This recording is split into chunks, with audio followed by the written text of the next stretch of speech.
여러분 안녕하세요. 2020학년도 7월 전국연합학력평가 3학년 전국연합학력평가 해설의 이진웅입니다. 자, 간단하게 총평 정리해서 제가 녹화해 놨으니까요. 그 총평 보고 오시고요. 이 시간에는 1번부터 20번까지 총 20문항 한번 풀이해 보도록 하겠습니다. 자, 전반적인 문항에 대해서는 제가 총평에서 소개해 드렸으니까요. 총평 참고하시기 바라고요. 바로 문제 풀어 보도록 할게요. 자, 첫 번째 1번 문항입니다. 일단 1번 문항 보고 당황한 친구도 되게 많았을 겁니다. 저 또한 마찬가지입니다. 1번에 도시 내부 구조와 관련된 문항이 배치된 것은 저는 정말 처음 본 것 같아요. 일반적으로 고문헌 관련된 문항들이나 우리나라 영역 또는 위치 관련된 문항들이 배치되는데 1번에 도시 내부 구조가 나왔더라고요. 그리고 너무나도 쉬웠죠. 아주 기본적인 내용들을 물어봤습니다. 자, 보죠. 도시 내부의 지역 분화래요. 정말 어떤 친구가 필기하는 것처럼 자료를 제시해 주었네요. 자, 의미 도시 내부가 기능에 따라 여러 지역으로 나뉘는 현상. 지역 분화의 요인은 접근성, 지대, 지가이고요. 집심 현상과 이심 현상, 도심으로 모여드는 현상, 그리고 도심과 이별하는 현상에 의해 지역 분화가 이루어지게 됩니다. 그 결과 가와 여기와 나로 나뉘어지게 되는데요. 자, 도심으로부터의 거리라는 표현이 나와 있죠. 그러니까 여기가 도심이 될 거예요. 지대도 가장 높은 곳이고요. 그리고 나는 외곽 지역이 되겠죠. 외곽 지역. 자, 그럼 바로 보죠. 기억. 접근성은 외곽 지역이 도심보다 높다. 아닙니다. 도심이 도시 내에서 접근성이 가장 높은 곳이니까 옳지 않은 보기가 되고요. 다음 니은 이심현상의 사례로 공장, 학교 등이 있다. 자, 아까 얘기했듯이 이심현상은 지가가 상대적으로 지대 지불 능력이 낮은 기능들이 도심과 이별하는, 다시 얘기해서 도심에서 외곽 지역으로 이동하는 현상을 얘기합니다. 그래서 지대 지불 능력이 낮은 대표적인 기능들이 주거, 공장, 학교 등이 대표적이죠. 그래서 외곽 지역에는 주거 기능 그리고 공장, 학교 등이 주로 입지하게 됩니다. 그래서 20년상의 사례로는 공장, 학교 등이 해당된다? 맞죠? 니은 맞고요. 다음 디귿. 도심은 외곽 지역보다 주간 인구 지수가 높죠. 디귿도 맞는 내용이고요. 다음 외곽 지역은 도심보다 생산자 서비스업의 집중도가 높다. 생산자 서비스업은 대도시의 도심에 집중되니까 옳지 않은 보기가 됩니다. 옳은 것은 니은 디귿이니까요. 3번 골라주시면 됩니다. 자, 다음 2번 문제 보죠. 자, 2번 문제는 요번에 새롭게 교육과정에 추가된 동해와 관련된 내용이에요. 새로운 자료죠. 저 또한 처음 보는 지도였습니다. 김대건의 조선 전도가 나와 있고요. 마르코 폴로의 여행 지도가 나와 있습니다.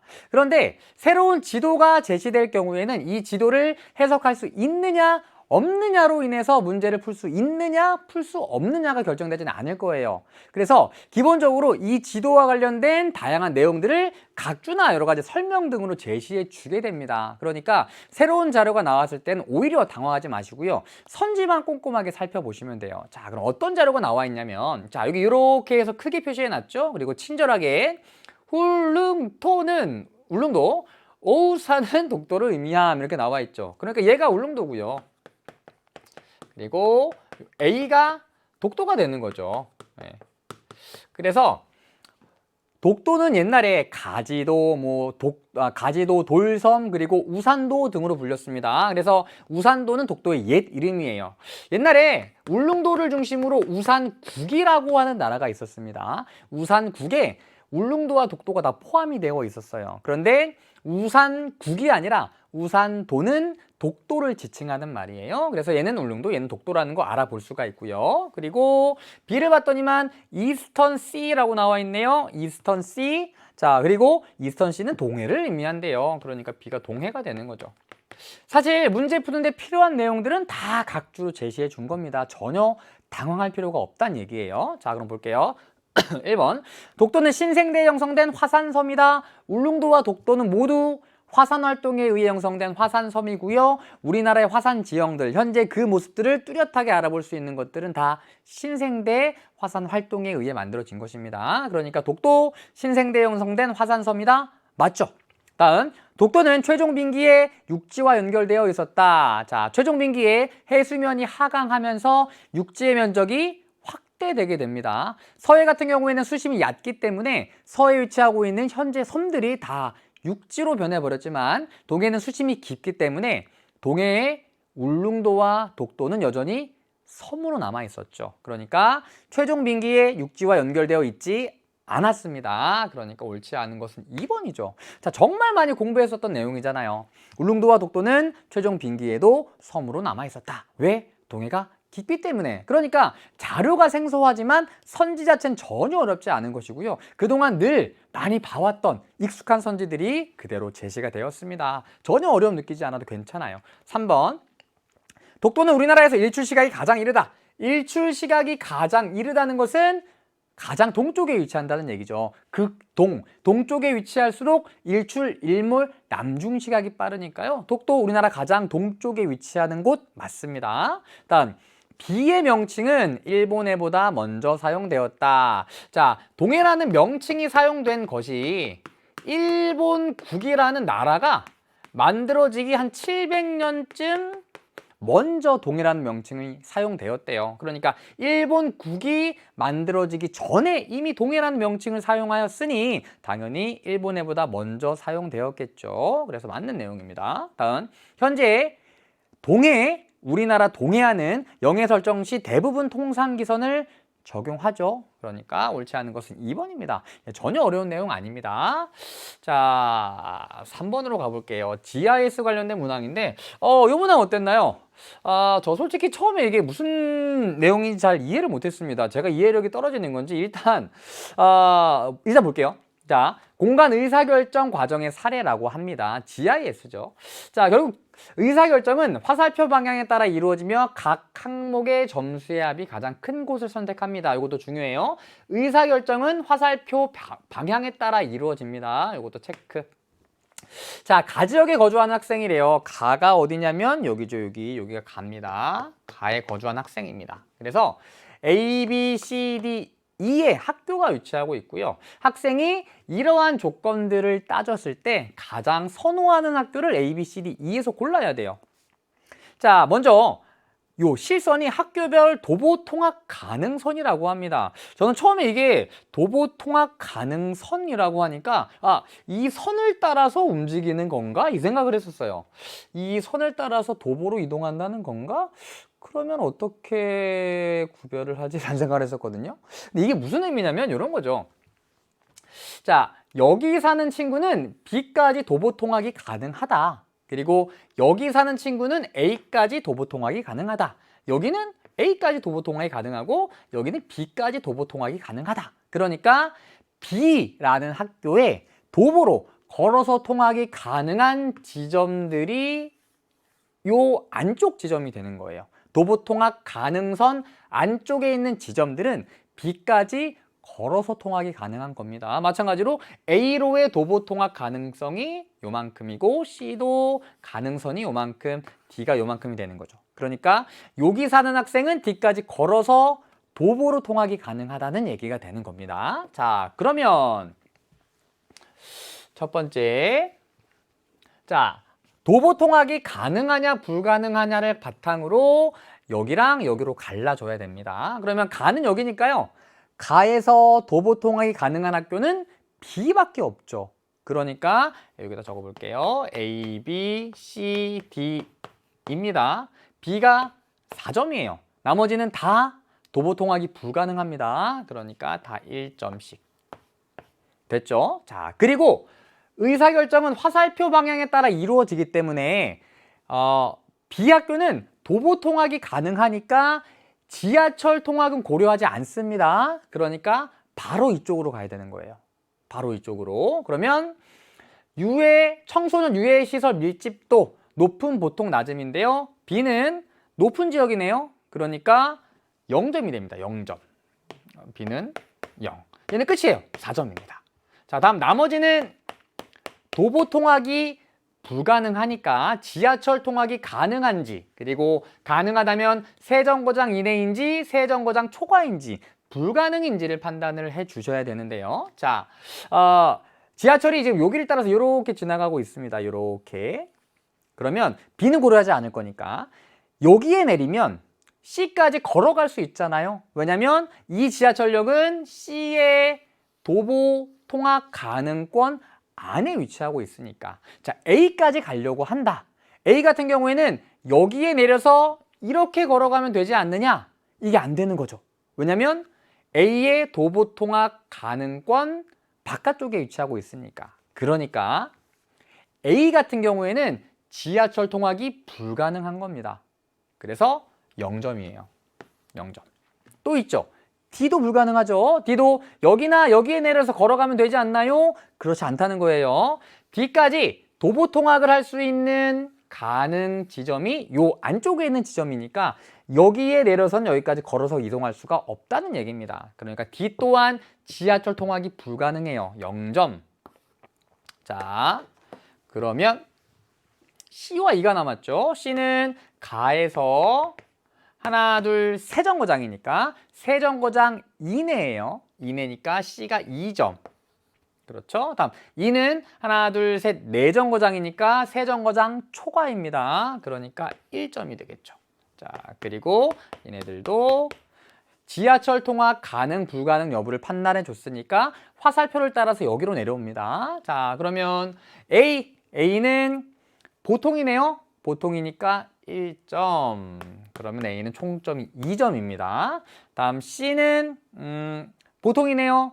1점입니다. 그러면 C는 총점이 4점. D는 낮음입니다. 낮음이니까 3점이 되죠. 3점. 그러니까 총점이 4점. 다음 E도 낮음입니다. 그러니까 E도 3점이 되니까 총점이 5점이 되는 겁니다. 그래서 총점이 각 항목의 점수합이 가장 큰 곳을 선택한다고 했으니까 2가 5점으로 가장 크니까요. 가장 선호하는 학교는 5번이 되는 겁니다. 5번. 2가 되는 거죠. 자, 선택을 하고 보니까 이거 현실과는 조금 다를 수 있겠지만 2가 가에서 가장 멀더라고요. 그러니까 이 조건들을 고려해 보니까 이 조건에 가장 적합한 것은 2긴 한데 저도 정답을 구해 보니까 뭐야 저렇게 먼 데까지 간다고 하는 생각이 먼저 들더라고요. 이게 뭐 이제 B가 가장 가깝긴 한데 여기는 이제 여기 있으면 이제 비행을 저지를 수 있나 봐요. 그러니까 가기 싫은가 봅니다. 뭐 그런 거 같은 거죠. 현실적으로는 당연히 B를 가지 않겠습니까? 걸어서 가는 게 최고니까. 항상 집이든 학교든 가까운 게 장땡이긴 한데 어쨌든 정답까지 상관이 없는데 풀고 나니까 2가 정답이네. 근데 왜 이렇게 멀어? 이 생각이 먼저 들더라고요. 그래서 정답이 맞나? 제가 다시 한번 확인을 했습니다. 맞더라고요. 2가 정답입니다. 여러분들도 아마 그런 생각한 친구도 있지 않았을까 생각을 해보는데요. 어쨌든 2가 총점에선 가장 높아요. 그래서 5번. 2가 정답입니다. 저 풀고 당황했어요. 아니 저렇게 멀리까지 간단 말이야? 그리고 청소년 유해시설 밀집도가 결국에는 가장 큰 영향을 끼쳤더라고요. 자, 어쨌든 그렇습니다. 4번으로 가겠습니다. 제가 원래 옛날에 석광고등학교라는 데 근무했었는데 석광고등학교는 걸어서 20분 거리였어요. 25분, 빨리 가면 20분, 천천히 걸어가면 30분 정도, 차 타고 가면은 한 10분 만에 가는 거리였습니다. 그러다가 석광고등학교에서 광남고등학교라는 데로 옮겼는데 석광고등학교는 차 타고 10분이었는데 광남고등학교는 차 타고 30분이에요. 그리고 강남고등학교에서 둔천고등학교로 옮겼는데 둔천고등학교는 차 타고 45분입니다. 그러니까 이게 상황이 그렇게 돼서 옮기긴 했는데 점점 집에서 멀어지고 있어요. 그래서 집과 학교와 직장은 집에서 가까운 게 장땡이다라는 생각을 정말 처절하게 지금 느끼고 있습니다. 이 친구 후회할지도 몰라요. 2를 선택하고. 자, 어쨌든 4번으로 가봅시다. 자, 4번. 자, 모든 별 여행 계획서라고 합니다. 호남 지방이 나와 있네요. 지도가 나와 있으니까 지도부터 좀 살펴볼게요. 자, 일단 A 어딘가요? A, 김제죠, 김제. 다음 B는요? B는 영광 아래 위치하고 있는 곳입니다. 자주 나왔던 곳이죠. 함평이라는 곳입니다. 함평. 다음 D는 보성입니다. 보성. C가 자주 나왔던 곳은 아니에요. 해남 건너편에 있는 섬입니다. 물론 다리로 연결이 되어 있어서 쉽게 왔다 갔다 할 수는 있지만 자주 나왔던 곳은 아니죠. 여기 진도예요. 진도. 근데 몰라도 문제는 풀 수가 있습니다. 자, 그럼 볼게요. 1모듬. 광활한 평야와 벼농사를 소재로 한 지평선 축제에 참가하기. 지평선 축제면 김제가 되겠죠. 환경 친화적인 고장이라는 점을 부각시키기 위해 깨끗한 환경에서만 서식하는 나비를 테마로 한 축제에 참가하기. 함평입니다. 함평의 나비대 축제. 다음 4번부터 볼까요? 4모듬. 지리적 표시에 등록된 녹차를 활용한 다양제 참가하기. 보성이죠. 그럼 자연스레 산모둠이 C가 될 거예요. 그러니까 진도를 몰라도 문제는 충분히 풀이할 수가 있다는 거. 자, 읽어볼게요. 조수간만의 차가 큰 해안의 특성을 활용한 신비의 바닷길 축제. 이거는 조수간만의 차가 커서 원래는 물속에 잠겨 있다가 물이 정말 많이 빠졌을 때 이렇게 물이 빠지면서 길이 드러나요. 그래서 진도와 섬이 길로 연결이 됩니다. 평상시에는 물속에 잠겨 있다가 물이 굉장히 많이 빠져나갔을 때 1년에 3일인가 4일 정도만 연결이 되는 거예요. 그래서 쫙 물이 빠지면서 길이 드러나게 됩니다. 마치 모세의 기적처럼. 이 프랑스 대사가 어디엔가 잡지엔가 인터뷰를 할 때 소개를 했었대요. 그래서 전 세계적으로 굉장히 유명한 축제가 되었는데요. 정말 실제로 보면은 정말 많은 외국인들이 찾아오는 곳입니다. 왜냐하면 다른 나라 같은 경우에는 일단 조차가 이렇게 큰 곳도 없고요. 갯벌도 많이 없습니다. 그래서 이렇게 바닷물이 열리면서 길이 드러난다는 것 자체가 굉장히 신기한 일이거든요. 신비의 바닷길 축제라고 얘기하죠. 그리고 해전의 승리를 재현하는 명량대첩축제. 여기 진도와 육지 사이에 울돌목이라고 하는 곳이 있어요. 울돌목. 들어본 적 있지 않으세요? 울면서 돌아나가는 목이다. 이런 뜻이에요. 자, 그래서 섬과 육지 사이에 굉장히 좁은 구간입니다. 마치 사람의 목처럼. 그래서 여기에서 조류가 굉장히 흐름이 빨라지면서 굉장히 큰 소리를 내면서 이렇게 물이 빠져나가요. 그래서 울면서 돌아나가는 목이다. 울돌목이라고 부르는데요. 여기 조류 시험 발전소가 여기 있죠. 조류력 시험 발전소. 그게 여기예요. 진도와 육지 사이에. 그래서 이 울돌목에서 명량대첩이 펼쳐졌었죠. 개최되었다고 제가 얘기할 뻔했네요. 명량대첩이 펼쳐졌었죠. 이수진 장군이 정말 큰 승리를 거두게 되었습니다. 그래서 영화로도 제작이 되었죠. 명량. 자, 그래서 진도입니다. A, B, C, D니까요. 정답은 1번 골라주시면 되겠네요. 자, 5번으로 갑시다. 5번. 지형 관련된 문제입니다. 자, 보죠. 염해 방지를 위해 건설된 하구뚝이 있는 하천. 자, 하구뚝이 있는 하천은 일단 금영락입니다. 금영락. 금강, 영산강, 낙동강이에요. 여기는 금강의 하구입니다. 그래서 기억은 금강이에요. 금강. 다음 니은 사방이 산지로 둘러싸인 평지. 산지로 둘러싸인 평지니까 침식 분지죠. 침식 분지. 다음 디귿 굽이굽이 흐르는 하천. 산지 사이의 계곡을 따라 굽이굽이 흐르는 하천.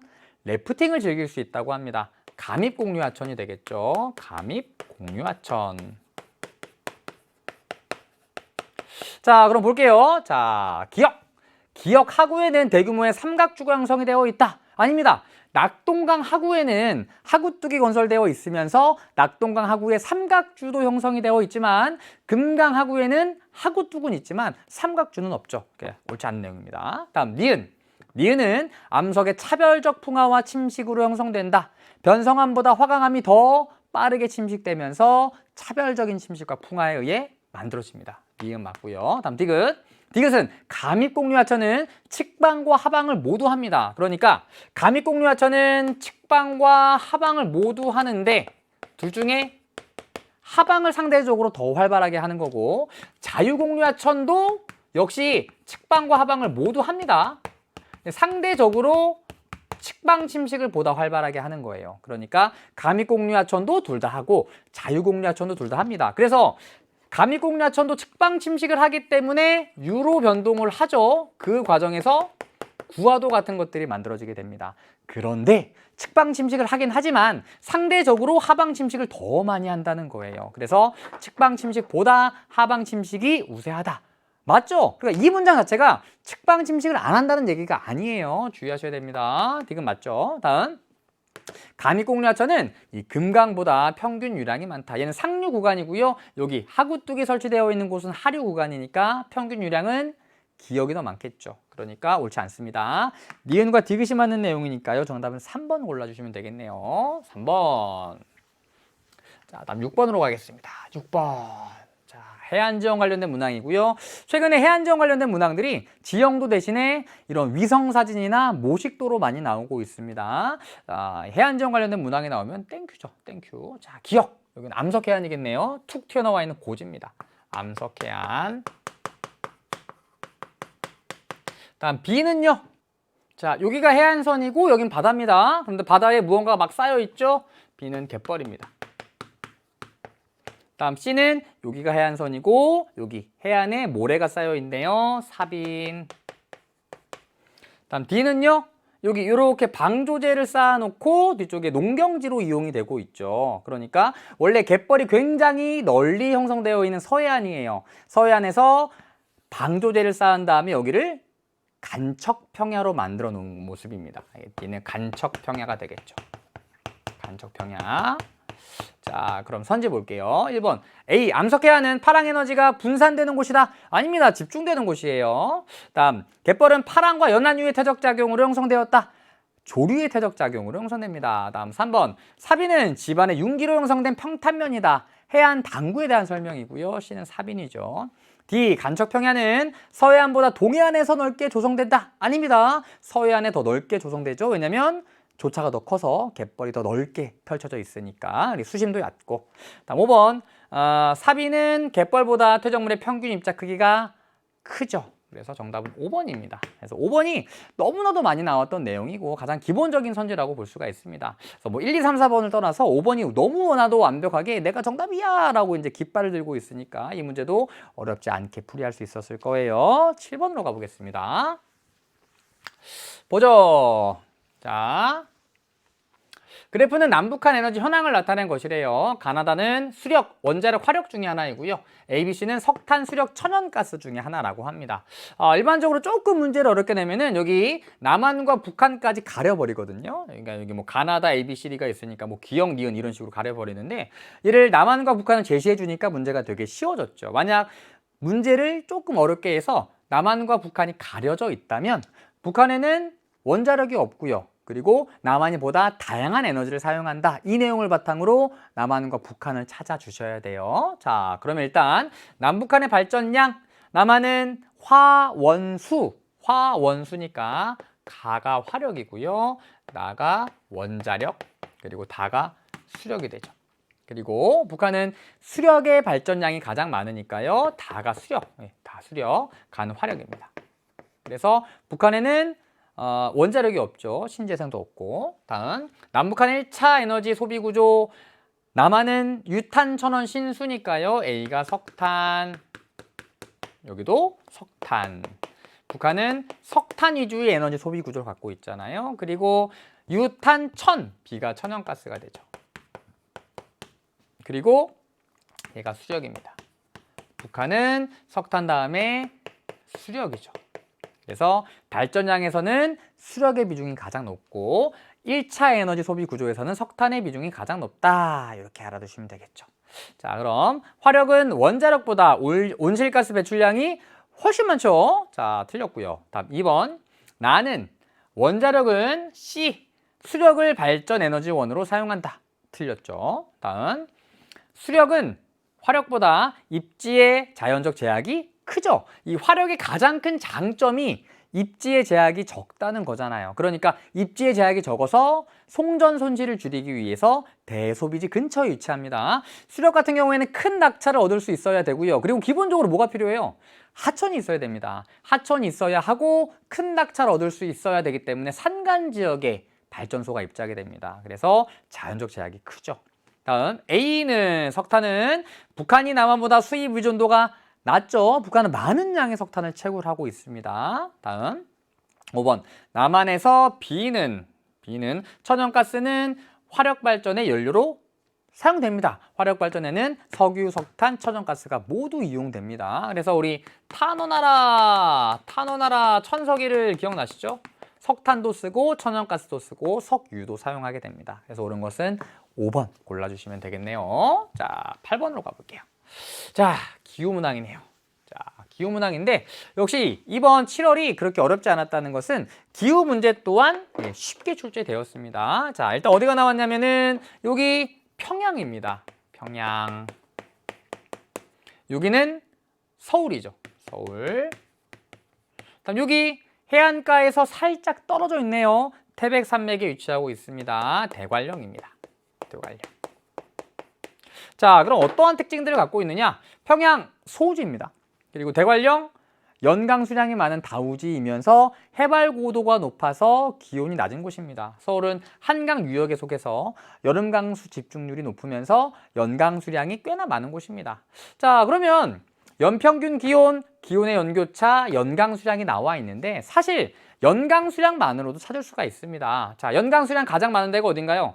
대관령이죠. 대관령 1900mm 정도입니다. 1898mm 얘가 납니다. 대관령. 자, 연강 수량 가장 적은데, 자, 평양을 비롯한 요 대동강 하류 지역은 한반도 전체에서도 소지 중에 하나입니다. 당연히 서울보다 연강 수량이 적겠죠. 가장 적은 다가 평양이 되고요. 얘가 평양, 그러면 서울이 가가 되겠죠. 또 확인해 보면 대관령은 해발 고도가 높아서 연평균 기온이 낮다면서요. 가장 낮네요. 그리고 서울은 평양보다 더 저위도에 위치하고 있어서 연평균 기온이 높습니다. 다음 평양은 서울보다 고위도에 위치하고 있어서 기온의 연교차가 평양이 서울보다 크죠. 예, 그래서 어렵지 않게 가나다를 찾을 수가 있습니다. 확인해 보죠. 얘가 가죠.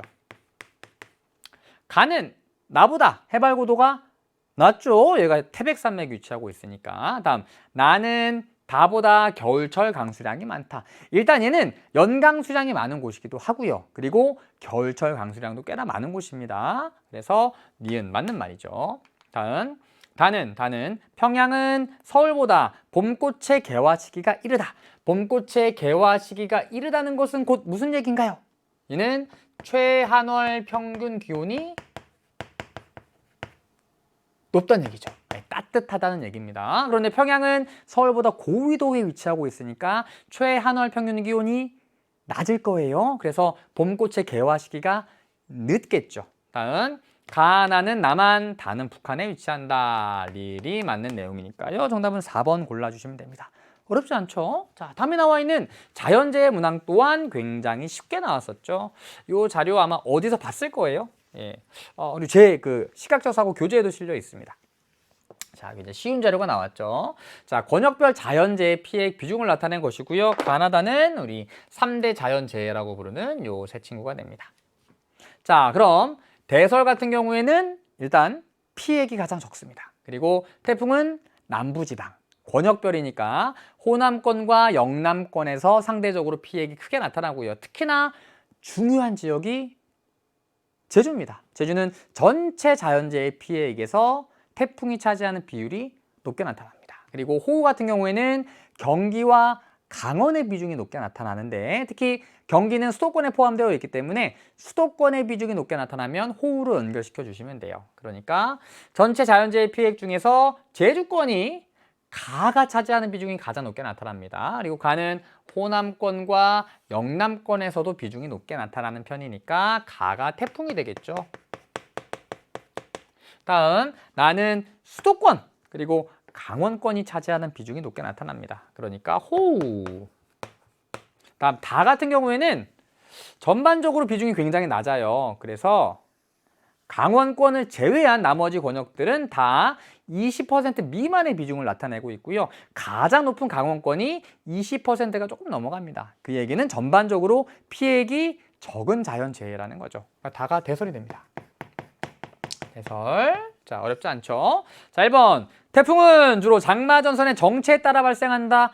호우에 대한 설명이고요. 다음, 호우에 대비한 전통과학시설로는 우대기가 있다. 대설에 대한 설명이죠. 다음, 대설은 겨울철보다 여름철에 발생하는 빈도가 높다. 그럴 리가요. 겨울에 많이 발생하겠죠. 자, 4번. 호우는 대설보다 연강 수량에서 차지하는 비중이 엄청나게 큽니다. 그러니까 정답은 4번입니다. 여름에 강수가 집중되니까. 5번. 가나 다중 연평균 피해 규모는 대설이 가장 작죠. 그러니까 옳지 않은 내용입니다. 옳은 것은 4번 골라주시면 되겠네요. 자, 10번으로 가보도록 하겠습니다. 또 지도 문제가 나왔습니다.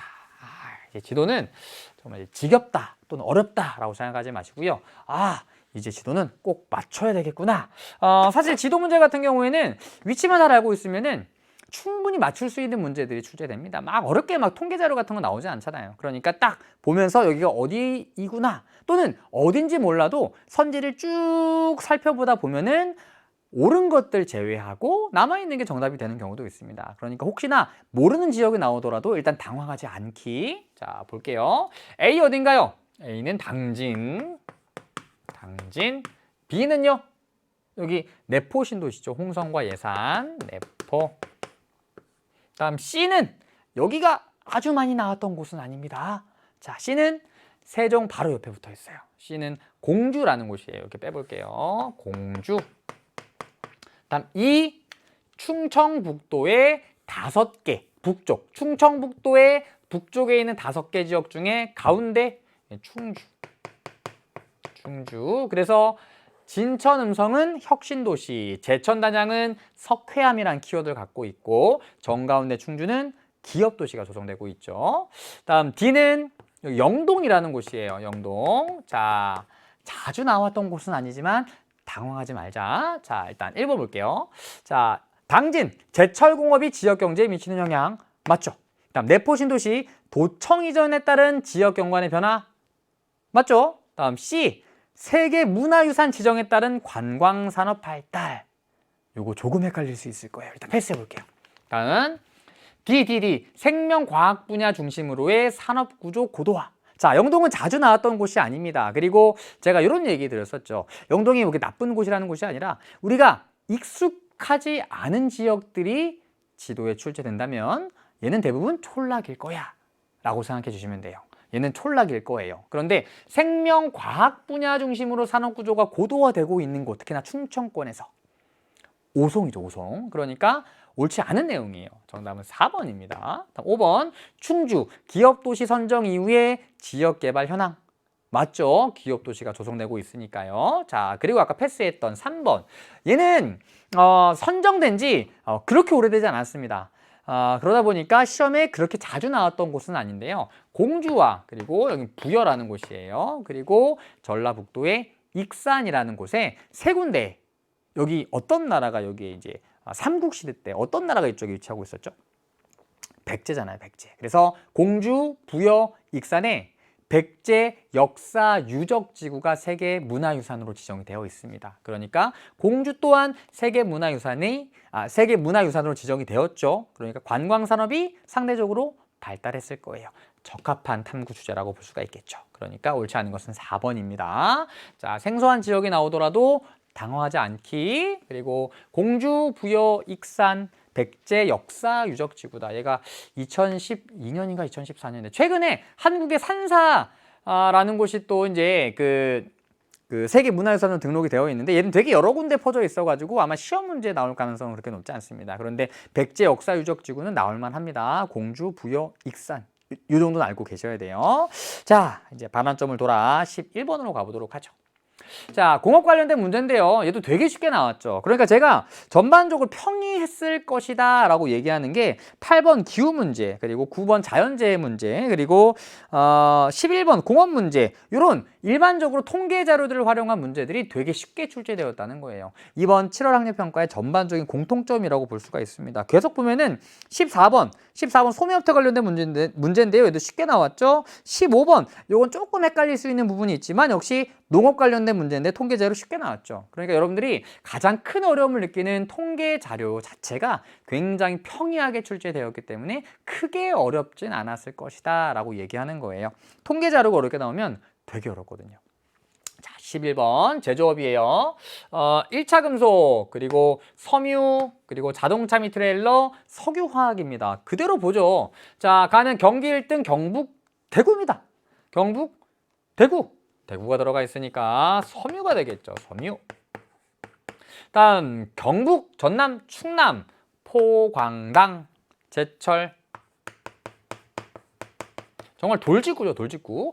울, 여서, 석유화학. 하나도 꼬지 않았습니다. 그대로 나왔습니다. 암기하고 있는 것만 잘 기억해 두셨다면 충분히 맞출 수 있죠.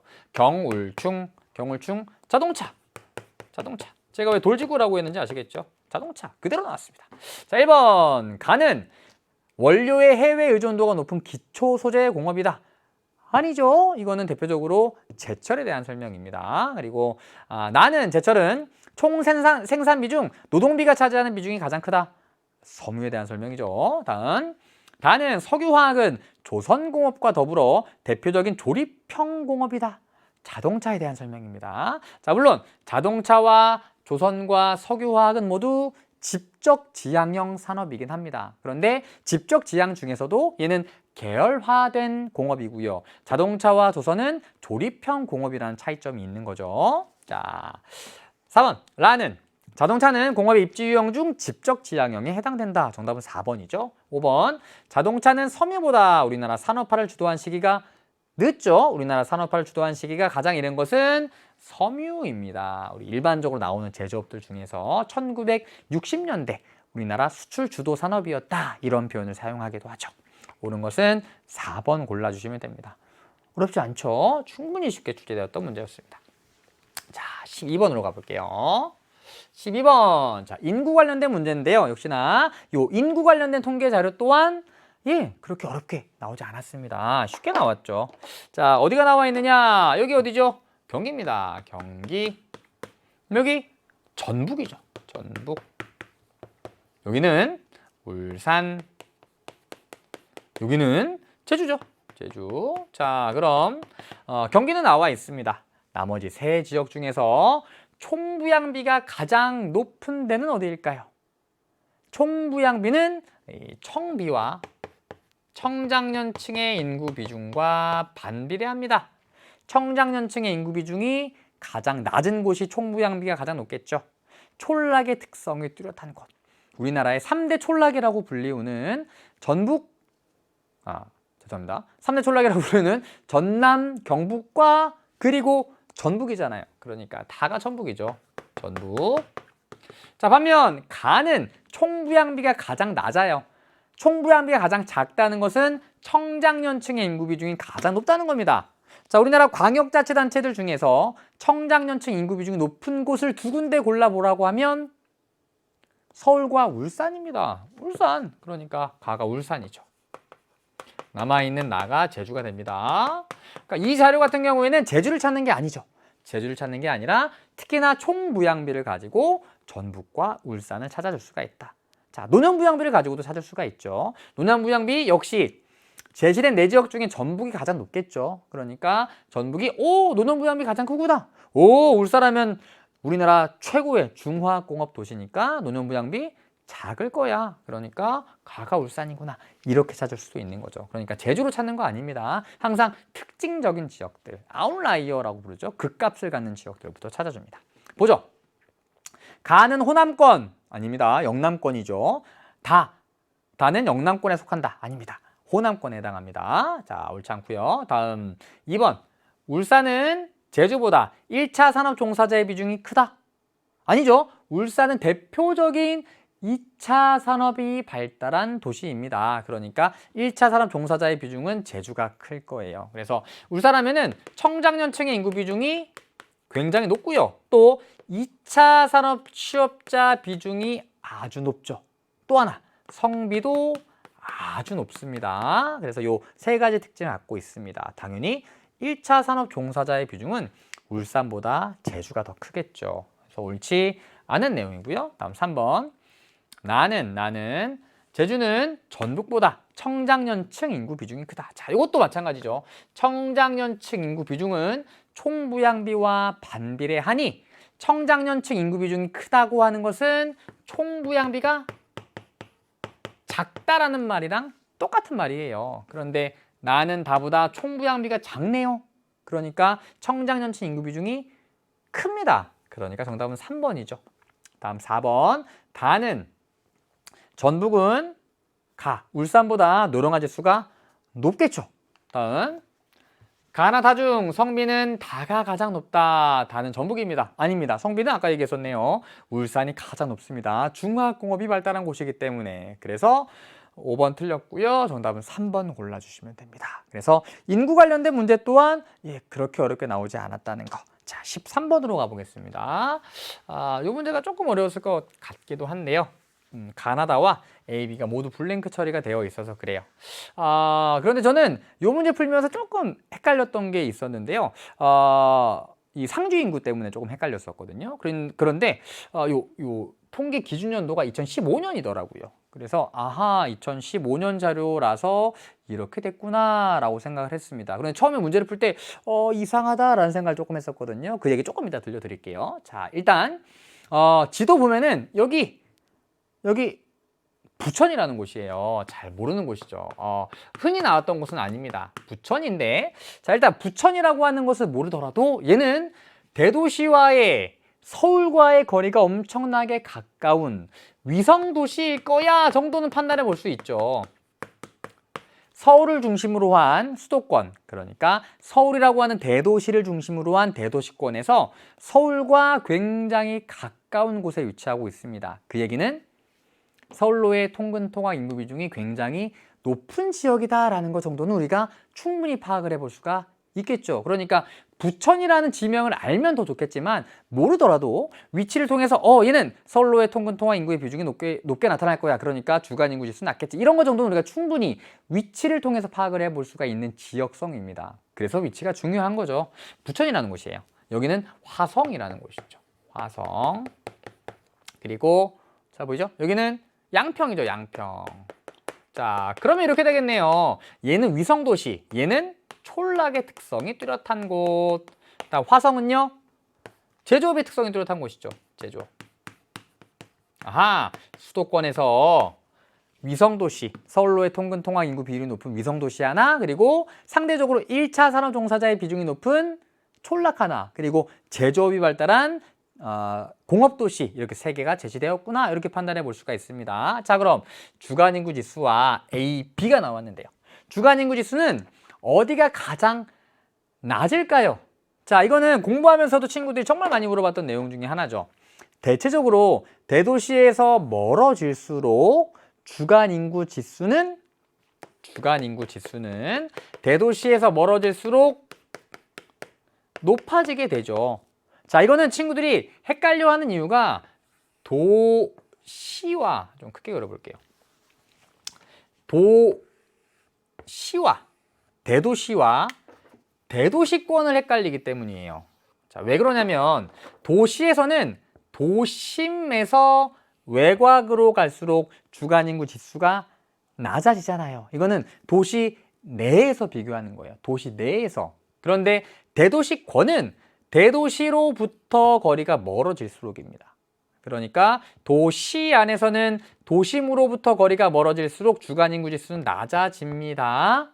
왜냐하면 여기는 업무 기능이 뚜렷하고 여기는 주거 기능이 뚜렷하니까. 그런데 대도시권에서, 대도시 바깥쪽에서는 대도시와 가까운 곳에 위치할수록 대도시로의 통근 통학률이 높게 나타나잖아요. 반대로 대도시에서 멀면 대도시까지 통근 통학하기가 어렵기 때문에 상대적으로 주간인구 지수가 높게 나타나는 거예요. 그러니까 대도시와 가까운 지역들은 대도시로 통근 통학하는 사람들의 비중이 높게 나타나면서 주간인구 지수가 워낙에 낮기 때문에 상대적으로 멀어질수록 높아진다는 거죠. 그러니까 이거 헷갈리시면 안 돼요. 도시 안에서는 바깥으로 갈수록 주간인구 지수가 낮아진다. 대도시 바깥쪽에서는 바깥으로 갈수록 주간인구 지수가 높아진다. 그러면 이 세 곳 중에서 주간인구 지수가 가장 낮은 곳은 어디일까요? 부천이겠죠. 왜냐하면 서울과 가깝기 때문에 서울로 통근 통학하는 사람들의 비율이 높게 나타날 거니까. 그러니까 주간인구 지수가 가장 낮은, 얘가 가장 높고 가장 낮잖아요. 얘가 부천이 되는 겁니다. 부천. 그래서 얘가 가가 되죠. 그럼 남아있는 나와 다가 화성 아니면 양평인데 A와 B는 상주 인구와 외국인 수라고 합니다. 자, 상주 인구 당연히 도시가 촌락보다 많겠죠. 자, 외국인 수는 무엇과 굉장히 밀접한 관련을 맺고 있죠. 외국인의 수. 제조업 발달. 제조업이 발달하면 외국인의 수가 상대적으로 많습니다. 그래서 도시가 촌락보다 조금 더 많을 거예요. 인구도 많고. 자, 그러면 나는 다보다 A와 B가 무엇인지는 모르겠으나 나는 다보다 둘 다 높아요. 상주 인구도 많고 외국인의 수도 많습니다. 그러면 나가 화성이 되는 거죠. 나가 화성이 되는 거고 다가 양평이 되는 겁니다. 그러니까 상주 인구와 외국인 숫자가 모두 가장 적죠. 세 지역 중에서. 그래서 얘가 나가 되고 얘가 다가 되는 거죠. 이렇게 나와 다를 찾는 겁니다. 그럼 남아있는 게 상주 인구와 외국인의 수를 구분해 주셔야 되는데, 자, 일단 제가 여기서 의문을 가졌던 게 부천과 화성의 상주 인구인데, 화성에 지금 동탄 신도시가 건설되면서 최근에 인구가 엄청 늘어났거든요. 인구 한 80만 정도 됩니다, 최근에. 부천도 요즘에 조금 인구가 줄고 있는데 한 80만 정도 돼요. 그런데 상주 인구가 아니지. 주간 인구 실수 말고 상주 인구가 얘가 부천이고 얘가 화성이니까 얘가 상주 인구라면 뭐야? 부천이 화성보다 이렇게나 많어? 그럴 리가 없는데 라는 생각을 했는데 요거 보니까 2015년 자료구나. 그러니까 화성이 동탄 신도시 때문에 최근 인구가 많이 늘어나고 있는데 얘는 조금 옛날 자료라서 부천이 화성보다 인구가 조금 더 많은 거예요. 그러니까 화성의 인구가 최근 늘어나기 전 자료인 겁니다. 부천은 서울과 굉장히 가깝고요. 여기 신도시도 조성되어 있거든요. 그래서 화성보다 더 이른 시기에 인구가 늘어나면서 상주 인구가 더 많아요. 그래서 A가 상주 인구가 되는 거고요.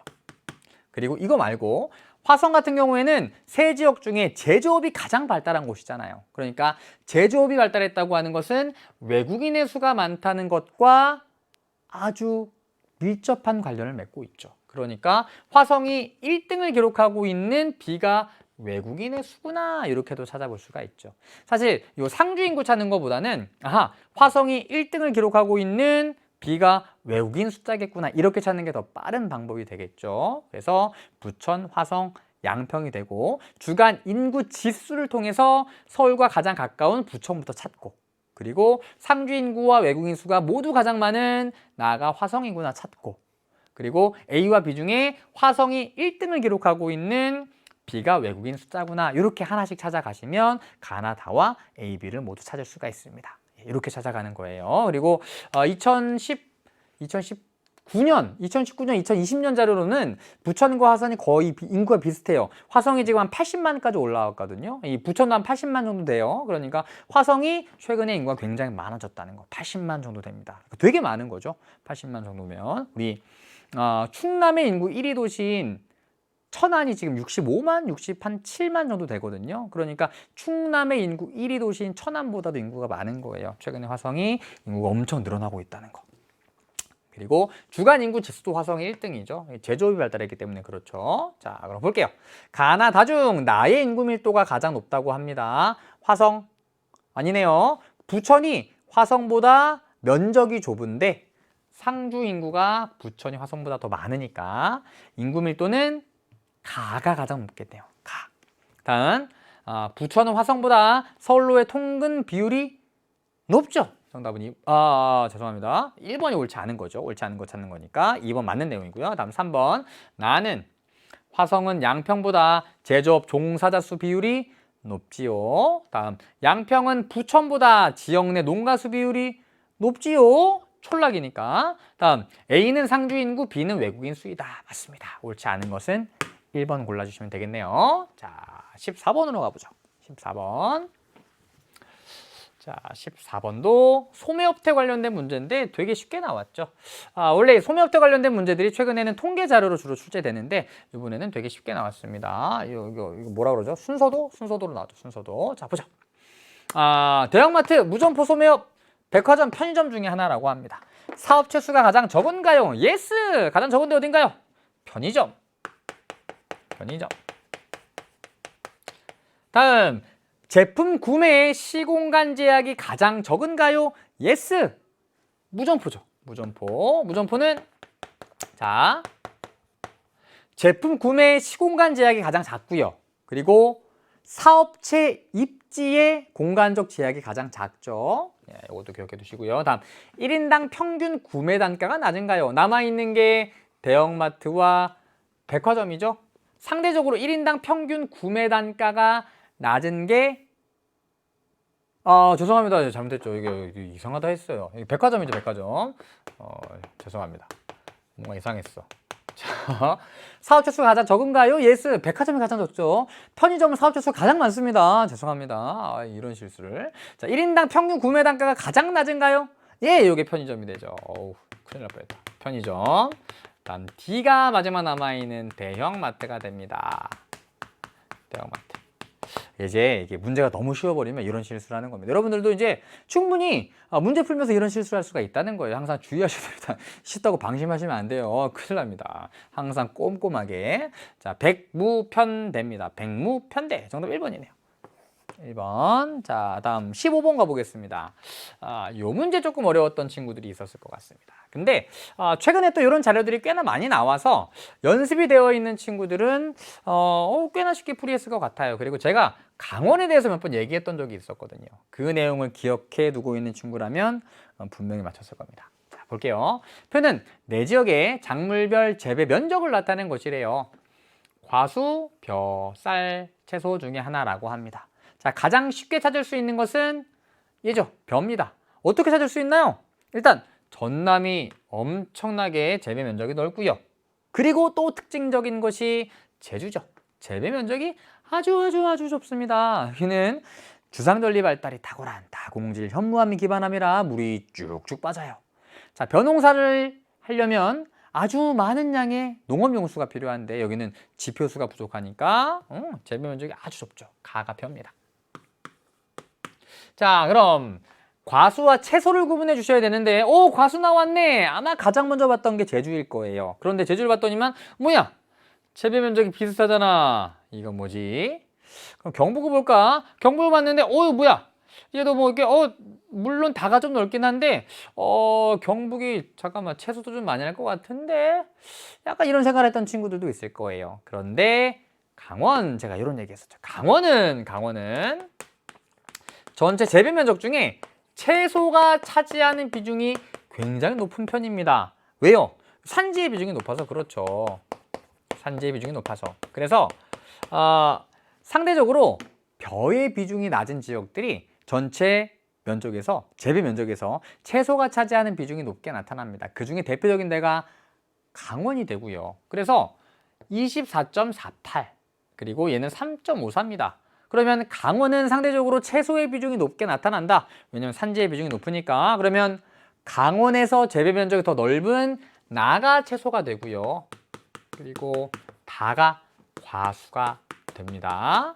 그리고 경북 같은 경우에는 채소보다 과수가 넓긴 합니다. 그리고 뭐 차이가 이 정도는 뭐 크다면 크다고 볼 수도 있죠. 어쨌든 과수의 재배 면적이, 경북은 채소보다 과수의 재배 면적이 넓다는 거. 그리고 제주는 과수의 재배 면적이 꽤나 넓지만 제주 안에서는 채소의 재배 면적이 과수의 재배 면적보다 넓습니다. 그런데 어쨌든 제주 같은 경우에는 재배 면적이 차이가 크지 않기 때문에 제주를 가지고 채소와 과수를 구분해서는 안 됩니다. 이러면 실수할 수가 있어요. 그리고 또 하나 힌트는 이 전남도 큰 힌트가 되죠. 전남이 우리나라 채소 생산량 1등이니까 전남이 채소 재배 면적이 넓겠구나, 이렇게 판단해 볼 수도 있습니다.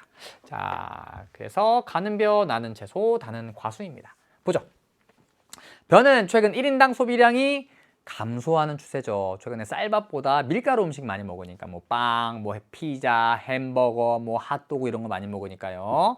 감소. 다음 채소는 강원에서 시설 재배보다 노지에서 주로 재배합니다. 굳이 시설 재배할 필요가 없습니다. 다음 과수는 식량 작물로 국내 자급률이 가장 높다. 얘를 식량으로 먹나요? 아니잖아요. 맨날 뭐 아침에 사과 먹고 저녁에 뭐 복숭아 이런 거 아니잖아요. 식량 작물로 국내 자급률이 가장 높은 곳은 벼입니다.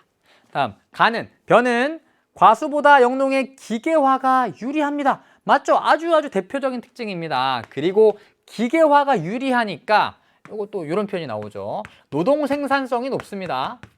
노동 생산성. 자, 노동 생산성은 쉽게 얘기하면 한 사람이 생산해낼 수 있는 농작물의 양을 얘기해요. 그러면 손으로 하는 것보다 기계로 하면 더 많은 양을 생산해낼 수 있잖아요. 그러니까 노동 생산성은 벼가 훨씬 높습니다. 왜냐하면 영농의 기계화가 유리하기 때문에. 그래서 옳은 것은 니은과 리을이니까요. 정답은 4번 골라주시면 되겠네요. 좋아요. 자, 6번으로 갑시다. 16번. 자, 지도에 A, B 지역에 분포하는 주요 암석을 그래프에 기억부터 리을에서 고르라고 합니다. 자, A와 B가 있습니다. 자, A에 저하등고선이 있네요. 그렇죠? B에도 저하등고선이 있네요. 자, 한국지리에서 저하등고선이 나오면 둘 중에 하나로 생각해 주시면 된다 그랬습니다. 오름의 분화구,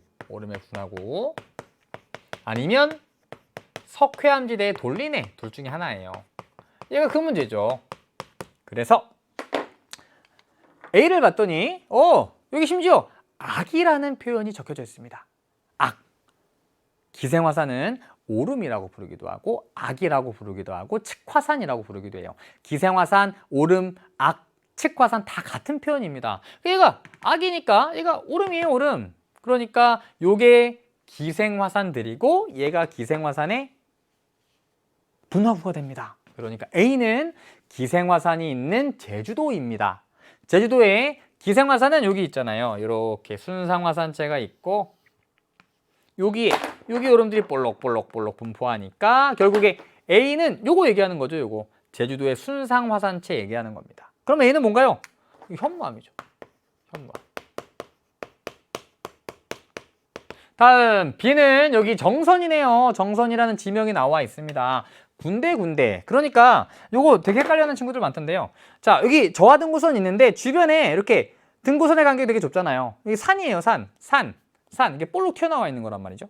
볼록 튀어나와 있는 거 위에 저하등고선이 표시되어 있는 거고 얘는 그냥 군데 산이 없이 그냥 군데 저하등고선이 표시가 되어 있는 겁니다. 얘가 돌리네예요. 돌리네가 분포하고 있으니까 B는 석회암이 되겠죠. 석회암. 자, 그러면 현무암은 화성암입니다. 화성암 중에 중생대에 만들어진 가장 대표적인 암석이 화강암, 신생대에 만들어진 가장 대표적인 암석이 현무암입니다. 그러니까 얘가 니은이 되죠. 다음 석회암은 퇴적암이죠. 퇴적암 중에 고생대에 만들어진 거죠. 그러니까 기역입니다. A는 니은, B는 기역이니까요. 정답은 2번 골라주시면 되겠네요. 됐죠? 자, 마지막 페이지로 갑시다. 4문제밖에 안 남았습니다. 자, 17번 보죠. 자, 다음 글은 도시 재개발의 사례를 나타낸 것이다. 도시 재개발 관련된 문제는 거의 유형이 정해져 있죠. 철거, 수복, 그리고 보존 세 가지 유형의 재개발이 있는데 자, 얘는 일단 대규모의 재개발이에요.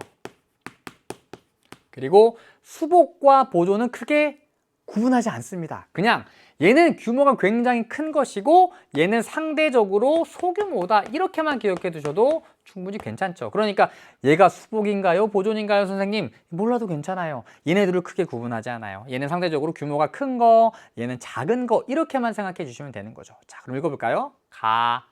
인천광역시 송현동의 수도국산 달동네는 1960년대 경제개발 과정에서 인구가 급격히 늘어나고 주택이 부족해지자 저소득층 가구가 한 곳에 모여 살면서 확대되었다. 여기까지는 사실 의미가 없고 1990년대 후반 송현지구 주거환경 개선 사업으로 대규모 아파트 단지가 조성되고 대규모 아파트 단지 이거 기억이 되죠. 철거 재개발입니다. 공원, 박물관 등이 들어서면서 달동네의 모습은 대부분 사라졌다. 철거 재개발입니다. 대규모 재개발. 부산광역시 감천동은 이 감천문화마을이라는 곳이고요. 정말 많이 나왔던 곳이죠. 6.25 전쟁 때 피난민들이 정착하면서 만들어진 달동네였다. 2009년 이후 지역 특수성 보존 사업과 더불어 다양한 문화예술 활동을 통해 감천문화마을로 변화되었다. 그 결과 최근에는 마을을 방문하는 여행객이 증가하고 있다. 지역 특수성 보존 사업과 더불어 다양한 문화예술 활동을 하고 있다고 합니다. 그러니까 상대적으로 규모가 작은 이거 가가 아니죠. 기억이 아니고 얘가 가가 되는 거죠. 가. 그리고 얘가 나가 되는 거죠. 나. 자, 그럼 가는 철거 재개발 방식의 사례이다. 맞죠? 다음 나는 가보다 투입된 자본의 규모가 작죠. 얘는 상대적으로 소규모 재개발이고 얘는 대규모 재개발입니다. 다음 기역으로 인해 대규모 아파트 단지가 조성되면서 토지 이용의 효율성이 높아졌다. 자, 효율성은 똑같은 면적의 토지에서 얼마만큼 더 많은 이익을 창출하느냐, 그것을 효율성이라고 얘기하는 거죠. 그러니까 원래는 저소득층 가구가 모여 살면서 작은 규모의 마을이었을 거예요. 그러니까 아이고 이런 마을이었었는데 이런 집들을 부수어 버리고 이렇게 높은 아파트를 짓게 된 거죠. 옛날에는 똑같은 면적에 5가구가 살았다면 이제는 대규모 아파트 단지가 들어서면서 뭐 100가구가 살게 되었다. 그러면 똑같은 면적에서 더 많은 사람들이 거주할 수 있게 되었으니 토지 이용의 효율성이 높아진 거죠. 그러니까 디귿 맞고요. 다음 리을. 니은은 그 결과 최근에는 마을을 방문하는 여행객이 증가하고 있다. 여행객이 증가하면 지역 경제 활성화에 당연히 도움이 되겠죠. 그래서 리을도 맞는 내용입니다. 기역 디귿 리을이고요. 정답은 4번이 되겠네요. 그래서 여기 여행객들이 정말 많고요. 가면 정말 이렇게 높은 곳에서 굉장히 알록달록한 마을들을 조망할 수가 있고요. 이 집집마다 빈집들도 좀 있거든요. 그 안에 다양한 문화예술 공간들이 이렇게 조성이 되어 있습니다. 그리고 스탬프 투어 같은 것들도 있고요. 사람들이 되게 많아요. 정말 많습니다. 그래서 지역 경제 활성화에 큰 도움을 주고 있습니다. 대표적인 보존 재개발의 사례로 정말 많이 나오는 곳이죠. 부산광역시의 감천동. 자, 정답은 기역 디귿 리을 4번. 자, 다음 18번으로 갈게요. 자, 이 문제가 아마 이제 거의 다 문제를 풀어가는 상황에서 굉장히 난감했던 문제였을 것이라고 생각을 해봅니다. 저도 처음에 이게 대체 일단 무슨 내용이지라는 생각을 먼저 했었고요. 선지도 쉽지 않았었어요. 자, 볼게요. 다음 글은 문학작품에 표현된 지리적 서술 내용의 일부래요. 그래서 6월에야 봄이 오는 북경성의 춘적, 그 다음에 영서의 기역, 2가지의 문학작품입니다. 자, 일단 먼저 저는 제목부터 봤거든요. 북경성의 춘정이라고 해서 북경성? 북경이면 뭐야? 중국 아니야? 처음에 이렇게 생각했었거든요. 북경성이니까 북경을 중심으로 한 성이구나 이렇게 생각을 했었습니다. 그렇게 생각할 수 있잖아요. 아닙니다. 근데 그렇게 생각했던 친구도 있을걸요. 아마 분명히 아니에요. 우리 한국지리잖아요. 한국지리니까 아마 아닐 거예요. 그리고 처음에 제목을 딱 보고 웬 북경이 나와 있지? 그랬다가 요거 보고 그게 아니구나 라는 생각을 하게 됐죠.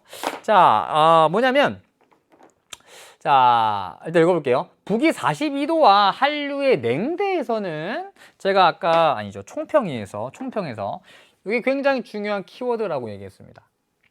북위 42도와 한류. 냉대에서는 일단 읽어볼게요. 봄은 3월이 아니라 6월부터 시작이 된대요. 단오 무렵은 안개 끼는 날이 많다. 안개는 바다에서 흘러와 벌판을 거치고, 이것도 이제 중요하죠. 바다에서 흘러와 벌판을 거치고 성 모퉁이를 돌아 마을을 싸고 골짜기로 오지로 들어간다. 해발 몇백 척의 산복도, 이거는 이제 산의 경사 급한 곳들을 얘기합니다.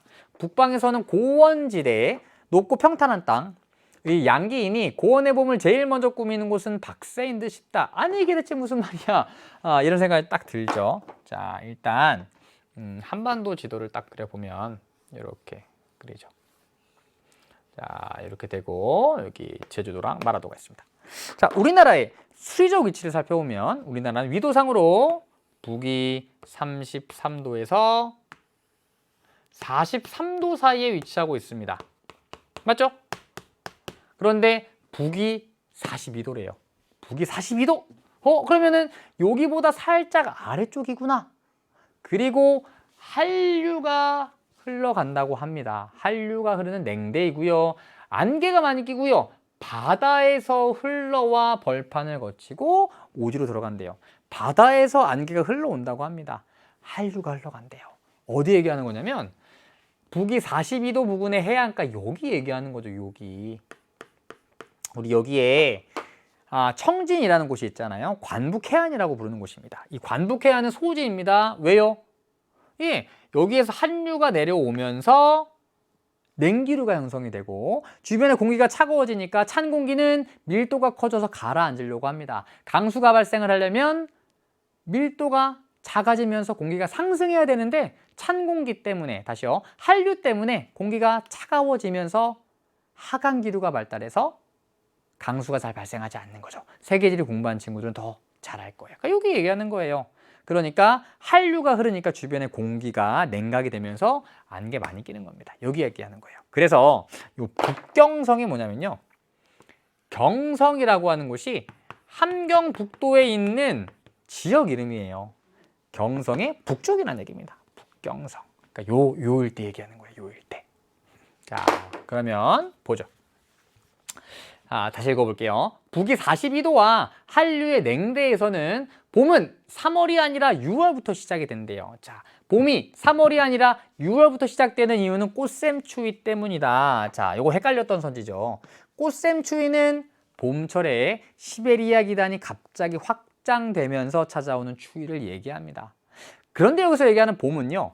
우리 봄은요, 일반적으로 기온이 한 10에서 15도 정도 되는 따뜻한 시기를 얘기합니다. 전반적으로 3월 즈음이 되면은 봄이 찾아오죠. 기온이 10도에서 15도 정도가 되면서 따뜻한 봄이 찾아오게 됩니다. 그런데 그 봄이, 그러니까 이 정도로 따뜻해지는 시기가 3월이 아니라 6월부터 시작이 된다는 거예요. 6월이나 되어야 따뜻해진다는 거죠. 왜요? 꽃샘추위 때문이 아니라 위도가 높고 한류가 흐르니까 상대적으로 추워서 그렇죠. 그러니까 시베리아 기단의 일시적인 확장으로 나타나는 낮은 기온이 아니라 위도가 높고 한류 때문에 6월이나 되어야 따뜻해진다는 것을 이렇게 표현한 거예요. 그러니까 1번이 옳지 않은 내용이죠. 어렵죠. 다음, 안개 끼는 날이 많다. 안개, 한류의 영향이 크다. 맞죠? 아까 얘기했듯이 여기 한류가 흘러내려오면서 주변의 공기가 차가워지고 이 찬 공기로 인해서 공기 중에 있던 수증기가 응결이 되면서 안개가 발생하는 거예요. 그래서 우리 이 청진 부근에 안개 발생 일수가 많다라는 것들을 공부했었을 겁니다. 맞아요. 그래서 정답은 2번입니다. 2번. 자, 다음 3번 볼게요. 자, 해발 몇백 척의 산복도 북방에서는 고원지대의 양기이니 고원지대는 밭농사보다 논농사의 비중이 크다. 그럴 리가요. 해발 고도가 높은 곳입니다. 상대적으로 기온이 낮을 테니까 논농사가 어렵겠죠. 그래서 밭농사의 비중이 큽니다. 옳지 않은 선지가 되고요. 다음 리을. 장백산맥이 곧 태백산맥이에요. 같은 도를 길이로 갈라 산맥의 동과 서는 생활과 풍습과 성벽이 심히 다르다. 대관령 동편 영동 사람들이 영서를 부러워할 때가 있듯이, 그러니까 태백산맥을 기준으로 영서와 영동이 나뉘어진다는 얘기가 되는 거죠. 영서 사람들이 영동을 부러워할 때도 있다, 뭐 이런 내용들이 나오겠죠. 영동은 해물과 감의 고장이므로 영서는 산과 들과 수풀과 신의 고장이요 자연은 더 한층 풍성하다, 이런 내용들이 나와 있는데요. 이걸 지금 물어보고 있죠. 선지는 어렵지 않습니다. 태백산맥은 중생대 대보조산운동으로 형성되었다? 아닙니다. 태백산맥은 대표적인 1차 산맥이고 신생대 경동성 요곡운동에 의해 형성됩니다. 옳지 않죠. 다음, 영서지방은 봄철 북동풍이 불면, 이거 뭐 얘기하는 거죠? 봄철에 부는 북동풍, 높새바람 얘기합니다. 높새바람이 불면 냉해를 입는다? 아니죠. 가뭄이 발생하기도 합니다. 고온 건조해진 상태로 영서지방으로 불어내리기 때문에 그렇습니다. 그러니까 옳지 않은 내용입니다. 옳은 것은 아까 몇 번이었죠? 네, 2번 골라주시면 되는 겁니다. 그래서 요 문학작품의 내용들이 조금 어려워요. 또 여러분들은 아마 저보다 나았을지도 모를 것 같아요. 요새 문학작품들 여러분들 국어 공부하면서 많이 하잖아요. 저는 이런 거 좀 어렵더라고요. 그렇지만 내용 자체가 어렵지만 어쨌든 묻고자 하는 것들은 이런 것들입니다. 뭐 이런 것들 물어보는 거 아니거든요. 우리가 공부한 내용들과 얘네들을 연결지어서 물어보는 거니까요. 공부한 내용들을 잘 기억해 본다면 그렇게 어렵지 않게 풀이할 수 있을 겁니다. 어쨌든 글 자료가 제시된다면 어딘가에 키워드들이 있을 거예요. 그 키워드들을 통해서 대체 무엇을 물어보고자 하는 건지를 잘 파악을 해 주셔야 되는 겁니다. 19번으로 갈게요. 자, 이것도 쉽지 않았을 것 같은 문항인데요. 굉장히 많이 나오는 문항이죠. 최근에 여러 도를 한 번에 합쳐서 문제들을 많이 출제하고 있습니다. 공통점을 묻기도 하고요. 그냥 이런 식으로 출제하기도 하는데요. 그동안 많이 묻지 않았던 것들이 좀 나왔습니다. 자, 일단 여기는 춘천이죠. 다음, 여기는 강릉이고요. 강릉을 평정한 태삼이, 기억나세요? 강릉을 평정한 태삼이. 그래서 얘가 평창입니다. 평창. 얘는 정선. 다음 얘는 여기 도계가 표시되어 있잖아요. 도의 경계. 강원도와 경상북도의 경계. 그러니까 경상북도의 북동쪽 구석이에요. 여기는 울진입니다. 울진. 여기는 안동이죠. 안동. 안동. 자, 그러면 잘 안 보이네요. 어쨌든 춘천입니다. 자, 춘천. 수도권과 전철로 연결된 호반의 도시로 호수가 되게 많습니다. 왜요? 예? 댐이 많이 건설되어 있어서 댐 뒤편으로 호수 만들어지게 되잖아요. 그래서 호반의 도시라고 불립니다. 그리고 남이섬과 닭갈비 음식거리로 유명합니다. 그리고 중요한 게 이거죠. 수도권과 전철로 연결되었다. 그리고 또 하나 강원 도청 소재지입니다. 춘천에 대한 내용 맞나요? 맞죠. 갑 맞아요. 갑. 다음 을. 탈춤. 동족촌의 전통 생활 양식이 보존되어 세계 문화유산으로 지정된 전통 마을이 있다. 어딘가요? 이거 하회마을에 대한 설명이죠. 탈춤이랑 동족촌 나와 있으니까요. 하회마을은 평창이 아니라 안동에 위치하고 있습니다. 다음 동계올림픽 개최지였으며 양떼 목장과 풍력발전단지를 볼 수 있다. 동계올림픽 개최지고요. 양떼 목장과 풍력발전단지가 있다. 고위평탄면이 널리 분포한다는 얘기입니다. 사실 밑에 내용은 그게 중요하지 않죠. 동계올림픽 개최지니까 평창입니다. 그러니까 평창이나 정선이 붙어 있으니까 평창과 정선을 구분할 수 있니? 이거 물어보는 거예요. 다음 정, 울진입니다. 석회동굴과 산림유전자원, 명품숲으로 지정된 금강소나무길이 있다. 이게 되게 어려웠을 거예요. 자, 왜냐면 울진하면 일반적으로 뭐가 나오냐면 원자력 발전소가 나오죠. 그런데 원자력 발전소가 아니라 석회동굴과 금강소나무길이 나왔습니다. 자, 요 위에 정선이랑 영월 요 일대가 많은 삼척, 정선, 영월 요 일대가 많은 석회암이 매장되어 있는 곳이잖아요. 그리고 많은 카르스트 지형이 분포하는 곳이기도 합니다. 그 석회암이 울진까지도 분포하고 있습니다. 여기 석류굴이라고 해서 석회동굴이 있어요. 그리고 금강소나무길이라고 해서 엄청나게 유명한 소나무길이 또 울진에 있습니다. 그러니까 울진하면 일반적으로 원자력 발전소가 많이 나오지만 석회동굴도 가끔 나와요. 그래서 울진 꼭 기억해 두시기 바랍니다. 정 맞아요. 정. 다음 한반도 모양으로 휘 돌아 나가는 조양강에 처음 보는 강이죠. 그리고 레일바이크를 즐길 수 있다. 자, 일단 한반도 모양으로 휘 돌아 나가는 조양강은 어떤 하천일 것 같아요? 얘는 감익공유 하천이겠죠. 한반도 모양으로 휘 돌아 나가는 하천이니까. 그러니까 산간 지역에 있을 겁니다. 여기는 태백산맥과 소백산맥이 둘러싸여 있잖아요. 그러니까 산간 지역이라고 보긴 좀 어렵겠죠. 이 조양강 레일바이크는 정선에 있어요. 정선에 레일바이크는 몇 번 나왔었죠. 정선에도 있고 강원도에는 또 삼척에도 있습니다. 삼척에는 해양 레일바이크라고 해서 이렇게 바다를 보면서 레일바이크를 타는 곳이 있습니다. 어쨌든 조양강 감익공유하천이구나. 아, 강원도의 산간 지역이겠구나. 어쨌든 얘는 정선에 대한 설명이에요. 정선. 그래서 갑과 정이 맞으니까요. 정답은 2번 골라주시면 되겠죠. 2번. 자, 조금 생소한 내용들이 나왔지만 뭐 정답은 찾아갈 수 있었을 것 같습니다. 어쨌든 아직까지 제가 총평에서도 말씀드렸는데요. 아직까지도 지도학습이 조금 좀 미진한 친구들이 있어서 이런 문항들 되게 어려웠을 거라고 생각해요. 자, 마지막 20번 문항입니다. 조금 생소한 유형의 문항이었죠. 자, 지도는 영남권의 도시 인구와 교통로를 나타낸 것이래요. 이에 대한 옳은 설명만을 보기 위해서 고르라고 합니다. 자, 고속국도와 철도, 고속철도를 포함한대요. 자, 일단 가와 나를 구분해 줘야 되는데 어렵죠? 생소한 자료입니다. 아, 가와 나가 뭐지? 자, 이렇게 생각을 해보죠. 우리나라는 도지철비배, 도배철비라고 하는 교통구조를 갖고 있습니다. 우리나라는 도로 중심의 교통구조를 갖고 있습니다. 왜요? 산이 되게 많아서 사실 철도 놓기가 쉽지가 않거든요. 그래서 어떻게 보면은 가장 쉬운, 게다가 접근성이 문전 연결성과 기동성이 가장 뛰어난 교통수단이 도로이기도 하고요. 또 산 때문에 철도 같은 것들 만들기가 쉽지 않기 때문에 도로교통이 가장 널리 이용되는 교통수단이 되는 거죠.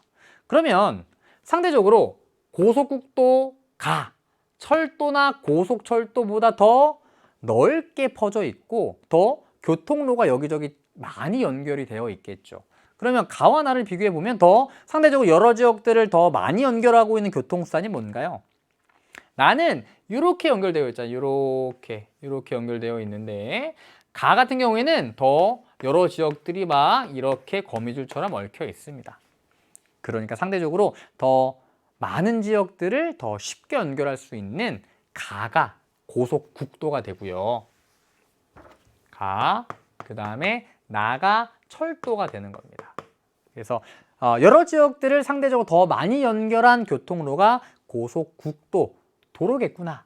그래서 가와 나를 구분해 줄 수가 있습니다. 그리고 가와 나, 그리고 가는 이제 고속국도고요. 적어볼까요? 고속국도.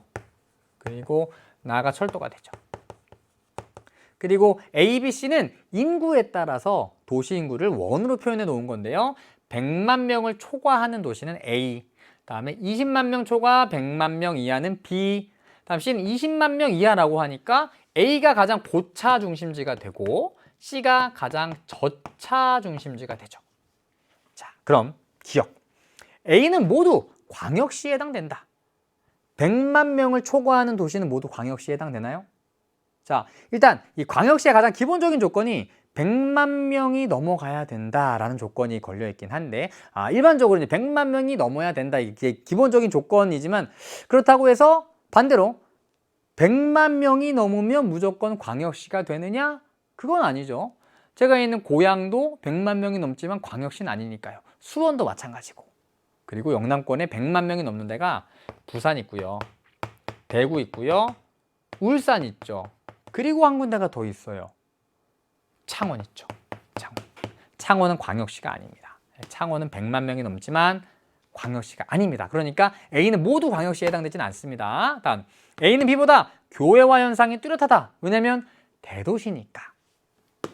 대표적인 데가 부산과 대구가 되겠죠. 다음, C는 A보다 다양한 중심 기능을 보유한다. 아니죠. 얘는 저차 중심지니까 고차 중심지인 A보다는 중심지 기능이 다양하지 못합니다. 다음, 가는 나보다 도시간 연결성이 우수하죠. 그래서 니은과 리을이 맞는 내용이니까 정답은 4번입니다. 자, 여기까지 해서 20문항 모두 풀어봤습니다. 20번 문항도 어떻게 보면 좀 자료가 아주 익숙하지는 않았을 것 같습니다. 하지만 우리가 도로 중심의 교통 구조를 우리나라가 갖고 있다는 것을 알고 있었다면은 상대적으로 더 여러 도시들을 연결하고 있는 가가 고속국도, 도로교통과 관련된 교통수단이라는 것 정도는 알 수 있었을 것 같습니다. 자, 여기까지 해서 20문항 풀어봤습니다. 제가 총평에서 평이하다라는 표현을 사용했는데요. 너무 실망하지 않으셨으면 좋겠습니다. 제가 계속해서 말씀드렸듯이 평이하다고 말씀드렸던 것은 그동안 조금 어렵게 출제되었던 통계 자료들이 쉽게 출제되었기 때문에 우리가 이제 되게 막 어렵게 너 정말 못 맞추게 될 거야 막 이런 문항들이 출제되지 않았다는 거예요. 소위 얘기하는 킬러 문항들. 그런데 제가 체감 난이도는 상대적으로 높을 수가 있었을 것 같다라고 말씀드리는 것은 2번이나 방금 풀어봤던 20번 이렇게 조금 새로운 자료들이 나왔었기 때문에 체감 난이도는 조금 높았을 것 같다. 여러분들이 풀이하는 그 긴장된 상황 속에서는 되게 어렵게 느꼈을 것 같기도 합니다. 그러니까 제가 너무 쉬운데 너 왜 그거밖에 못 봤어? 이런 얘기가 아니라는 거 꼭 명심해 두시기 바라고요. 꼭 자신감을 갖고 잘하고 있다는 생각을 가지면서 내 자신이 한 단계 더 성숙할 수 있는 그런 시험으로 삼아 주셨으면 좋겠습니다. 고생 많으셨고요. 자, 이제 또 여름방학이 남아있고요. 여름방학 이후에 구모와 10월 학평이 기다리고 있습니다. 구모에서 더 좋은 성적 거둘 수 있는 발판이 될 수 있는 7월 학력평가가 되었으면 좋겠습니다. 여러분들 더 화이팅 하시고요. 힘내서 더 열심히 공부하시기 바랍니다. 고생 많으셨습니다. 안녕.